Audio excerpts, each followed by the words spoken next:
এই দেখো তোমাদের আরাধ্যা বুড়ি চিংড়ি মাছের পোকা, কিচ্ছু খাচ্ছিল না এতদিন ধরে। আজকে যার জন্য ওর পছন্দের চিংড়ি মাছ এনে সর্ষে বাটা দিয়ে আর পোস্ত দিয়ে করে দিয়েছি, আজকে একা একা হাত দিয়ে ভাত খাচ্ছে এতদিন পর।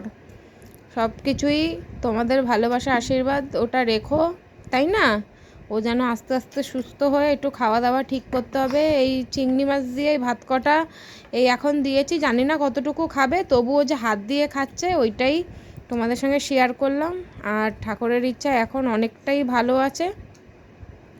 তোমাদের তো হয়তো বলেছি নিউমোনিয়ার দিকে চলে যাচ্ছিল, কিন্তু ঠিক টাইমে ডাক্তার ওষুধ দিয়ে অনেকটা ঠিক করে দিয়েছে। মা কেমন হয়েছে?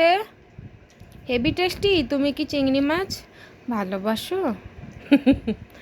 আমার সঙ্গে আজকে বাজারে গিয়ে চিংড়ি মাছ কিনে এনেছে। ঠিক আছে, খেয়ে নাও। ছি ছি ছি, আমি মোবাইলের দিকে তাকিয়ে থাকি, দেখেছো?